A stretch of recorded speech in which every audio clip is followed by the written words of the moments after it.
Single আজও আমিও হতে চাই কারো স্বামী।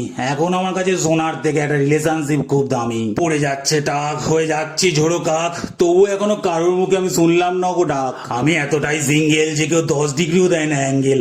আমারও তো ইচ্ছা করে একটু কারোর সাথে হতে মিঙ্গেল। আমারও তো সাথ ছিল, আশা ছিল একটু মনে, কাউকে নিয়ে একটু বসবো আমাদের কেএমডি পার্কের কোণে। হে ভগবান, নির্যাতনের জন্য তুমি আমাকেই পাইছো, কবে একজন এসে আমাকে বলবে বাবু তুমি খাইছো। দেখি প্রেমের দিবসে সব একে অপরকে ঘেঁষে কি সুন্দর আদর করে গো পরস্পরকে ভালোবেসে। দেখে বুক যায় ফেটে, আমার কি এরামই যাবে কেটে। মাল খেয়ে খেয়ে কষ্টে আমার স্টমাকটা হয়ে যাচ্ছে মেটে। যাকে আদর করেছি কোলে নিয়ে, ছেলেটার পরশু দিনকে বিয়ে, ছোটগুলোর টিকিট কনফার্ম হয়ে যাচ্ছে আর আমি সেই একই লাইনে দাঁড়িয়ে। ভালো লাগছে না মোটে, সময় চলেছে ছুটে, ঝড়ার সময় হয়ে গেল আমার বিয়ের ফুল ফুটে। কোথাও ইচ্ছে করে না যেতে, এমনকি বিয়ে বাড়িতে খেতে। বিয়ে দেখলে কষ্ট হয়, আনন্দে উঠতে পারি না মেতে। কি মুখ নিয়ে যাবো সেই তো একই প্রশ্ন পাবো। হ্যাঁ রে মদনা, অনেক তো হলো, এবার তোরটা কবে খাবো? আরে খাওয়াতেই তো চাই, বুঝিস না কেন ভাই? আগে একটা কোন রকমে মেয়ে তো আমি পাই, এবার বলছি আমি জোরে ভগবান তোমার পা ধরে। এবার আমি শুনতে চাই, ছাড়ো এখন না পরে, শয়তান লোক আছে গো ঘরে।